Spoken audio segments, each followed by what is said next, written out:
Welcome to the Summer of Good series. I'm your host, Tim Nash. I'm on paternity leave this summer, so I've pre-recorded these interviews to highlight great organizations that are making our world a better place with sustainable finance. New episodes drop every 2 weeks until the end of August. Enjoy the conversation. Welcome to Good Investing. I'm your host, Tim Nash. Today with me is Suzanne Faiza, Knowledge Lead at Tapestry Community Capital. Suzanne, I'm so thrilled that you could join me today. I'm so excited to be here, Tim. I love talking to you, as you well know. We're going to have a lot of fun. Suzanne and I go way back and, are very much, I would say, self-described nerds when it comes to community finance. Yes. So we're going to have a great chat today. But before we kind of jump into the nerdy stuff, we've heard a lot from a lot of organizations with community bond offerings who have shouted out Tapestry for the amazing work that you do. Can you give us the elevator pitch for what Tapestry does?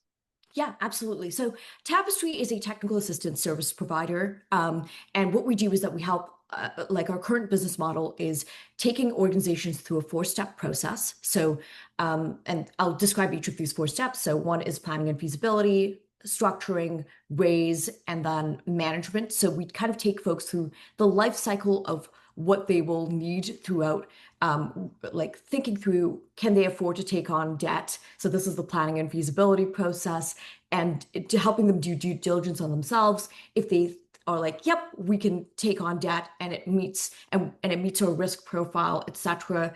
And our boards, etc., are comfortable with it, then we take them through structuring. So that is putting together the legal documentation around what the community bond terms are, what they'll entail, etc. If they need to pivot, etc., messaging, we help consult on that. So we're really consultants. And then last but not least, we help them manage the bonds over the lifetime of their terms, etc. So we do things like the tax filings, interest payments, etc. And this is really consolidating all of that work. So that way organizations aren't having to do it via Excel spreadsheets.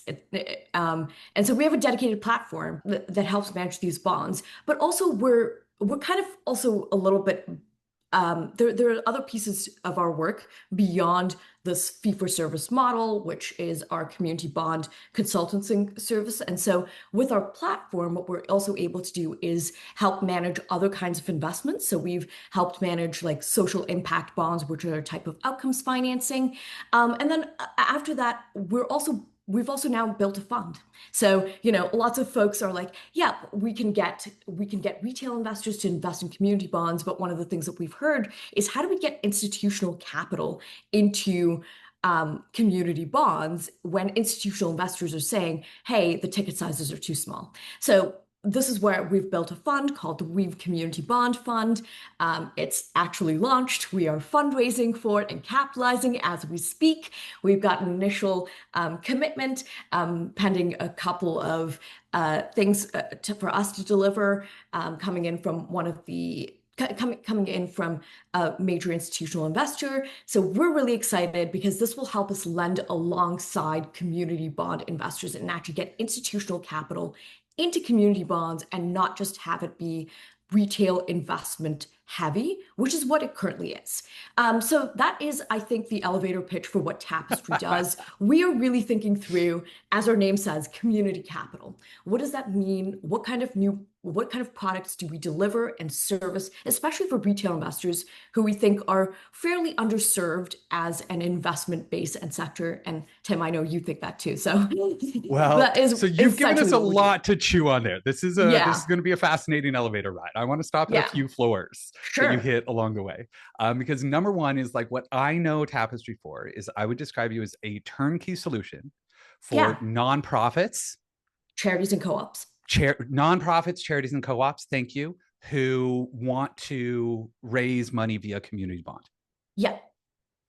And that's kind of what I know you for. Now, you've just introduced this idea of the Weave Community Bond Fund, but I do want to clarify right away, because my understanding is that this is not for what we call the retail audience, what, most people regular folks who are investing money, who have a little bit of money.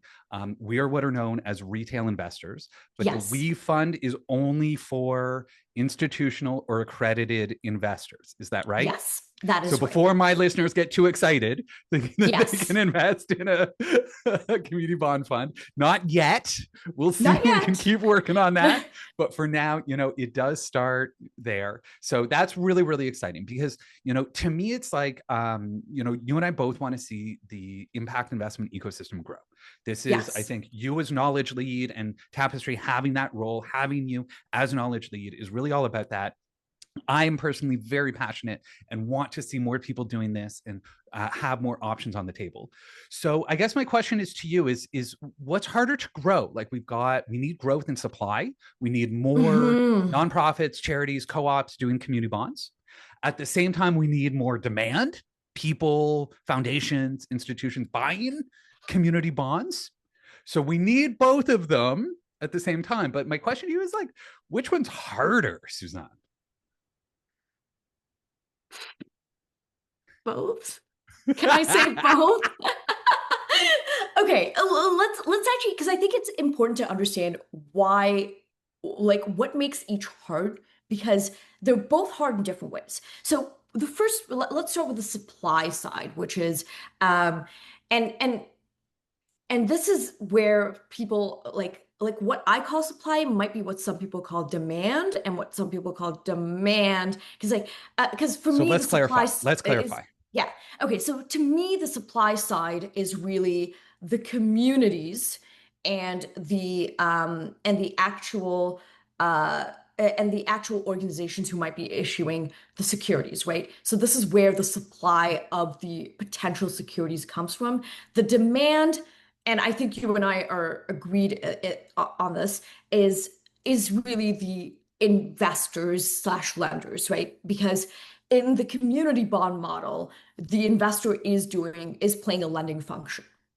And that's really an important piece. And like sometimes people are like, oh, investment and lending are two separate things, but within the community finance space, a lot of investment is the lending being done. That's right. Um, so that's where I'm coming from on this. So in terms of supply, then what is challenging is to from a community side is understanding, hey, what are the needs of actual communities and how do we feasibly assess them in order to create appropriate securities that will then sell, right?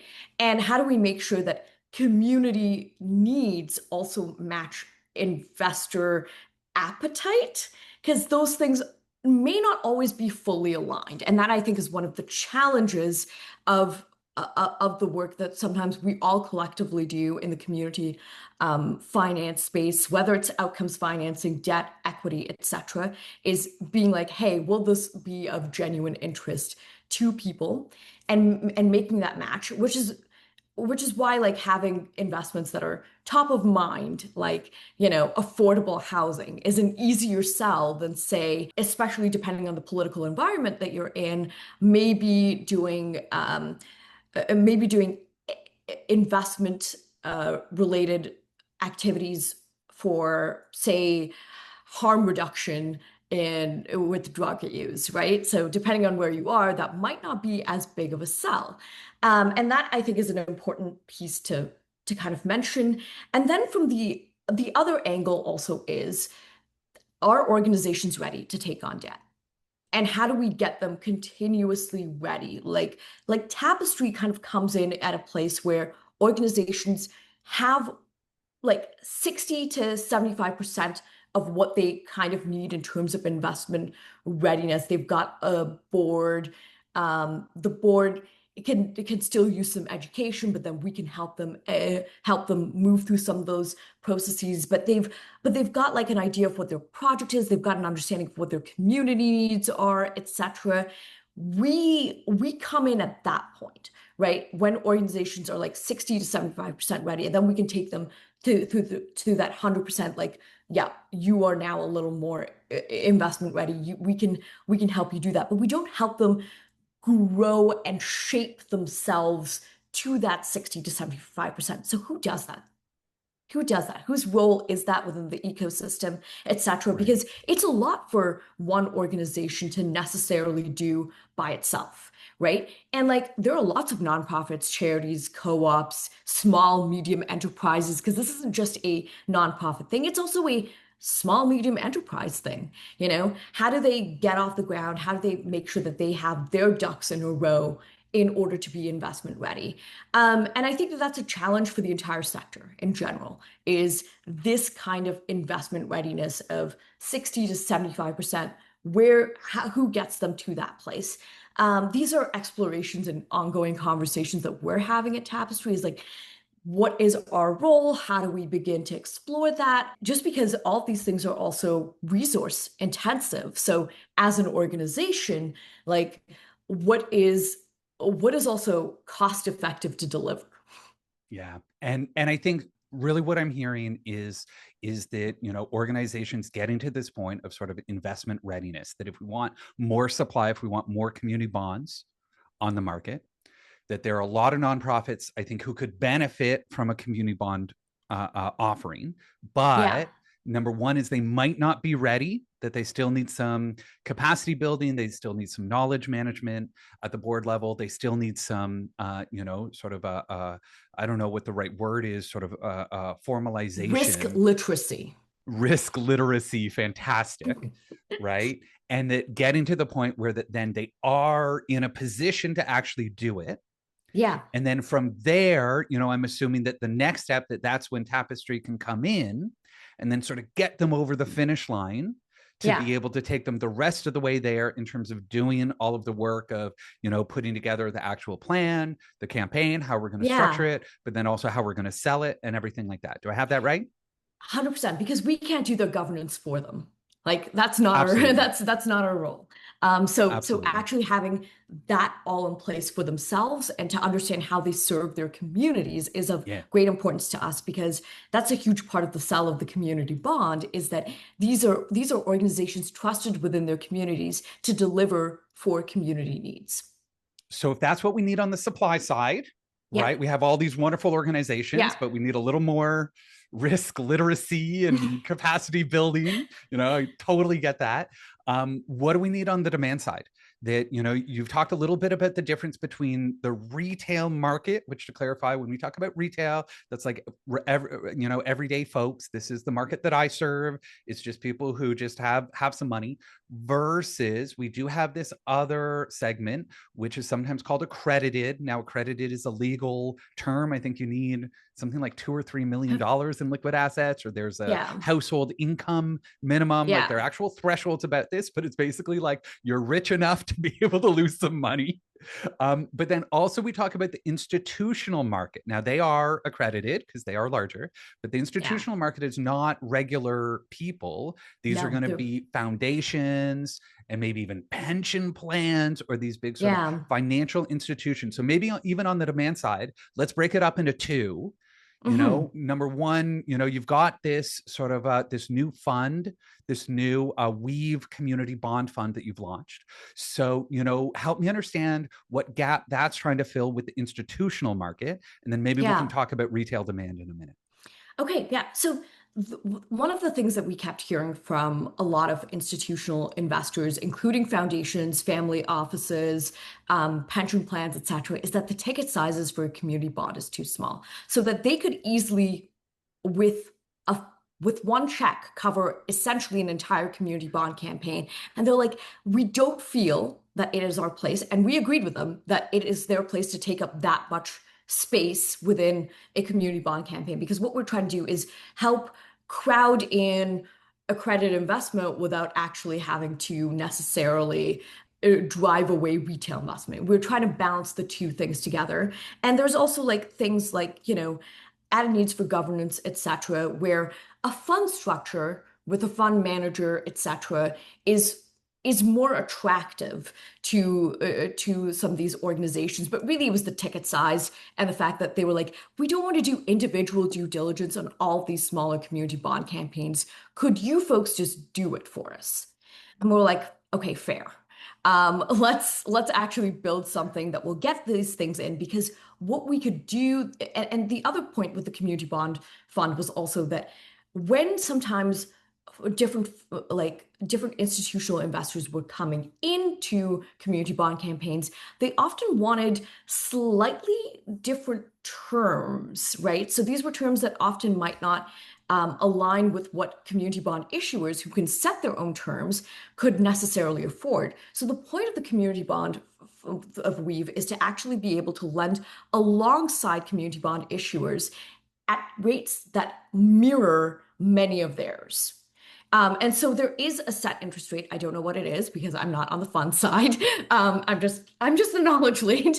Not selling myself short there, but like there's a whole lot of governance work that Ryan, Steph, Kyle, etc. have done a lot to put together on that end. But those were kind of the two gaps that we were trying to fill is making sure that institutional and accredited investors were actually having their needs met because there were just the admin and the ticket sizes where it was just causing continuous issues. So if we could streamline that, that was excellent. And then also like making sure that where institutional investors were coming in wasn't going to be extractive to the community bond issuers. And there was also the thing of, hey, like when campaigns, if a campaign's a little bit slow to start or slow to end, maybe the fund could come in and provide that entry capital or exit capital, right? So just closing off or starting off a campaign with some sort of like institutional investment could be really helpful. So those were the kind of three things that we were trying to solve. And we're really excited for what the potential of this fund could be because we're starting with a $30 million capitalization, but we want to actually then make it grow even larger with like, and the hope is, and you kind of alluded to it earlier, is maybe also a fund that could serve retail investors. And because if there's a complaint on the institutional side of, hey, this is a lot of due diligence for us to go through. I just heard something similar yesterday on another call that I was in where like both institutional and retail investors were like, hey, maybe we could reduce the labor done on due diligence. And if there are, because people love the transparency of being able to choose, but sometimes you also want access to other tools, right? So this is once again Tapestry's mission of providing a diversity of tools to especially retail investors, but not necessarily limited to it because our communities can also include university endowments, pension plans, etc. And if they can see themselves as part of the community, that's also good for us, right? Yeah, They can no be question. We embedded want that in money. Yeah, We we want want that that money. money. Let's get that institutional money flowing. And it's also good because then they can meet some of the outcomes for dignified retirements, etc., that are part of their mission to deliver. Yeah, absolutely. And the foundation market, the institutional market has been sort of such a tough kind of nut to crack in this space. And so I'm so happy to hear about this Weave Fund because I think that's going to address a lot of problems. I think it's going to make it a lot more scalable, right? In terms of not so much necessarily the community and the number of people, but the dollar signs and the number of dollars that are going to be raised. And then as well, I'm such a big fan of diversification, like wearing my certified financial planner hat. Diversification is absolutely a core value. What I'll say on the retail side is that I don't think people want choice. Like this is where people get stuck all the time is like kind of eeny, meeny, miny, mo and knowing how to evaluate the risk on these different things. And, it's really, really challenging. I would say it's the biggest psychological barrier that my clients face is like, well, which one do I buy? It makes it really easy if they live somewhere and there's something local or something that has a really big warm fuzzy where I can align it directly, the mission of the organization to their personal core values. That's great. But if there isn't sort of like a perfect fit there, then often they're like, they get a little bit paralyzed with choice. So I would love, a retail fund to reduce that choice and just say, hey, we can get a little bit of everything. That would certainly be my dream. But let's talk about like retail investors for a minute, because is that sort of the biggest barrier? Is that going to be the way for us to be able to increase demand on the retail side? Is to also create a fund there? Or are there other things that we can do to increase the number and the demand from retail investors into community bonds? The fund honestly will come later. I think across the board, retail, accredited, institutional, there's an awareness building issue that we have within the sector. Like most people don't know what community finance is. Like I sit in conversations all the time in public meetings on that are discussing community bonds, and it is shocking to me. And this is, I think, and and this isn't a critique of the retail investors. It's actually a critique, and not even a critique of our sector. It's more of a thing of like people don't know this is legal.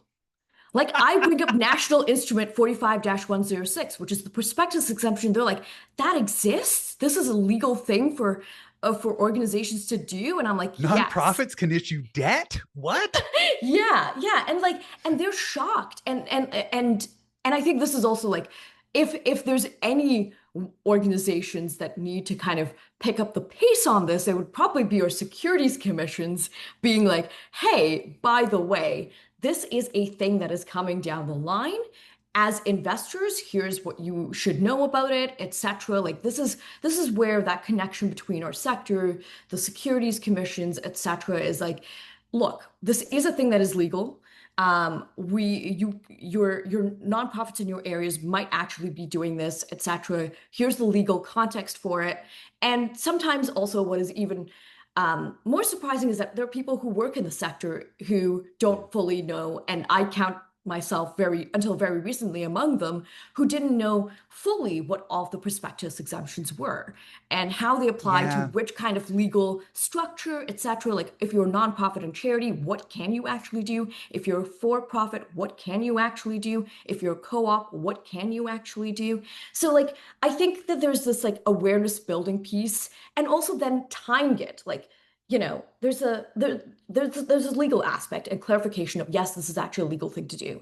Then there's also the tying it to to actual people's cultural backgrounds. And this is something that my friend Chloe Brown, who works at Solidarity in Numbers, it really brings up a lot is, hey, this isn't like a community bond is maybe a slightly more formalized, is definitely a more formalized version of community of mutualizing resources that our communities have been doing for ages. This is not new. And that's actually how we can simplify it and make it more understandable. Like if you are South Asian, you've probably heard of a chit or a kitty party, or if you are of Caribbean descent, you've heard of partners. If you are of African descent, you might have heard of susus, etc. Like, so there are all these like different things. If you're Vietnamese, you might have heard of a tontine.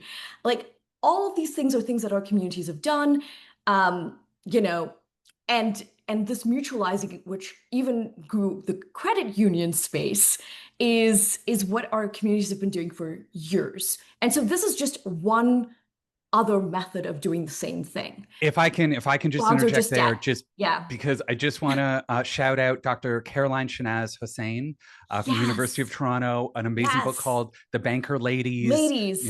So I just want to throw that in there. If people are hearing this and learning about this for the first time, there is this incredible social finance, led by women with these susus and partners, and it's just such a cool world. So I just wanted to give that little shout out. But please continue.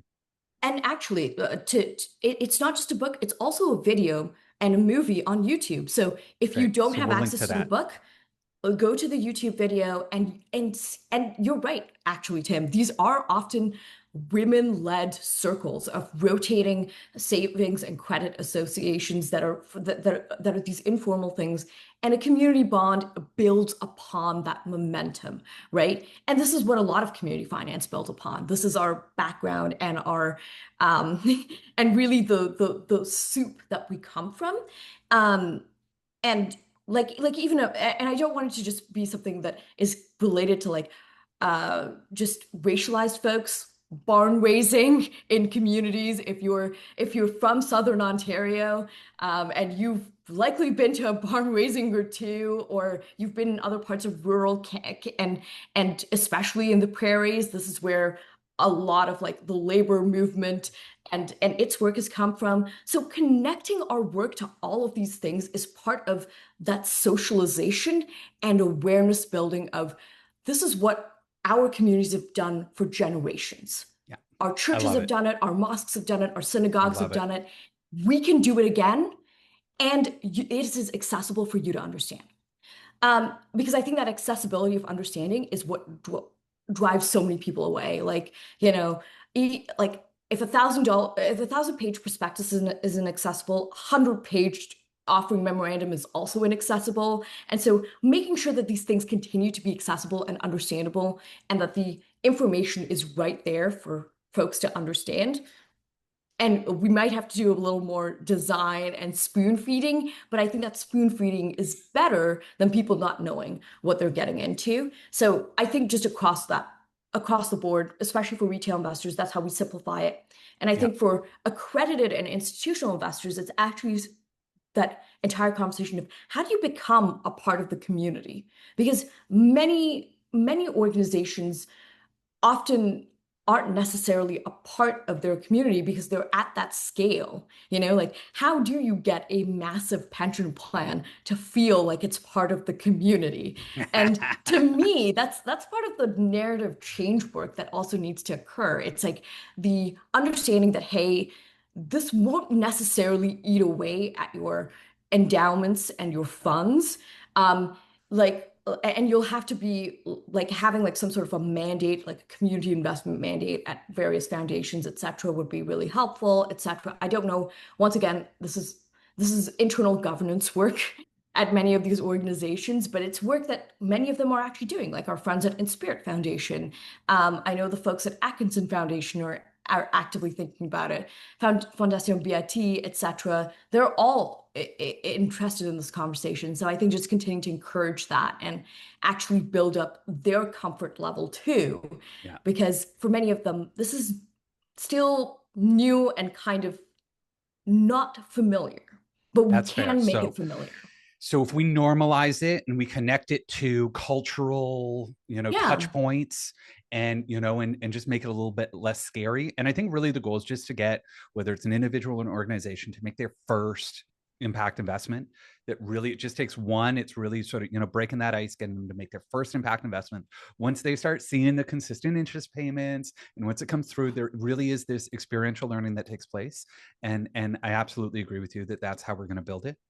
Yeah. I do want to go to the last question because this is such a great Yeah. conversation and I love it because I've Okay. been asking every single guest all summer that, to acknowledge that, hey, we have a new prime minister with Mark Carney. This Yeah. is a prime minister who understands social finance in a way that few of us understand it. So I know you've done so much work on the policy advocacy piece within this ecosystem. So I'm dying to know, what is your sort of policy wish? And you might have a couple of them, but I want you to prioritize as much as we can. And, and what's the sort of the number one thing on your wish list? Very simply, loan guarantees and tax credits for investors. Awesome. I think a huge part of the getting people on board will actually be the government stepping in and saying, "Hey, we want to encourage." Private capital coming in and this is actually part of his mandate and mission. If you read PM Carney's mandate letter, and some of the platform that the Liberals came out with prior to the election is actually mobilizing private capital into things like housing and other areas. If you want to mobilize that private capital, there will have to be government stepping in and providing a bit of a wholesaler protection and incentive function. Okay. And so this is where the tax credits come in at ideally a federal level. So that way there isn't a discrepancy between how community finance tools can develop. And then probably a relationship at the federal, provincial level on the loan guarantee side, where the provinces might have easier access to manage who is within their ecosystem at a regional level, and then the feds can also help provide loan guarantees for such organizations that are doing this work in order to protect both organizations and the investors. We've seen the impact of what essentially like CDIC, which provided this like risk pooling mechanism. Like if we have loan guarantees, they can begin to provide an insurance akin to insurance function. How it's not the exact same. I Let's do break want it to be down. Let's break careful. it down. Yeah. Let's break it down Yeah. because I want to be clarify. You're bringing up CDIC, which is Canadian Deposit Insurance Corporation, which is Yes. this notion that when I put my money into a bank or a credit union, whether it's a checking account, a savings account, or a GIC, a guaranteed investment Yeah. certificate, what makes it guaranteed is that it is insured. It's backed by the CDIC. which is a pooling function, which is the government saying, hey, up to a certain amount per account, if this bank goes bankrupt or this credit union goes bankrupt and your money gets lost, we will insure it. You can have faith and confidence in your system. Now, a loan guarantee is going to be different, because my understanding of a loan guarantee is that in this case, let's talk about the federal government. I don't know how much support we're going to get from the provinces on this. So let's stick to the government, federal government for now. I like your aspiration, but let's stick to where we got some momentum. That the federal government would essentially put up their credit rating. Yeah. And would back, and just like you might have someone like co-sign a student loan or a mortgage, exactly. that the federal government is co-signing, is providing a loan guarantee for this nonprofit debt, such that, really it would allow the investors to feel very, very secure that even if the nonprofit or the co-op or the charity goes bankrupt, that's okay. It's backed, it's guaranteed by the federal government, but it would also allow the nonprofit to be able to really, use the government's credit rating. So this is a barrier for a lot of that institutional money, is they say, hey, we want you to have a credit rating, and that costs like $30,000 to $70,000 to get that. If we can just piggyback off the government, and then as well, it really is about investor confidence. Do I have that right? It is about investor confidence, and thank you for bringing up that rating piece, because as most of community finance is on the private exempt market, which by private, it means it's not on the Toronto Montreal Stock Exchange. By exempt, it means it's using things like the prospectus exemptions, which means that you don't need to have, I'm just clarifying for your listeners, because you're doing so much clarifying work as well. So prospectus exemptions just mean that you don't need to have like a large document that takes a lot of time and legal expertise to put together in order to issue securities, which makes these things more accessible for organizations to issue, but then also for you to invest. But nevertheless, there is but as a result, there isn't a rating on many of these products, on any of these products actually. And as a result, like for folks who are institutional investors who are wanting to invest, there isn't a rating for them to just default go, okay, there's been due diligence done on this. And we should be careful around risk ratings, because as we saw in the 2008 stock crisis, just because there's a risk rating on something does not mean that thing is actually necessarily safe. So this is like the kind of thing. But going back to your question, Tim, yes, it would begin, because the government is probably the kind of the most credit-worthy organization in the country. Having that credit rating go behind, that credit worthiness be something that is provided to nonprofits and charities in the country, would be incredibly powerful, and even to co-ops as well. So then now let's go to your number 2 point, which is the tax credit. Yeah.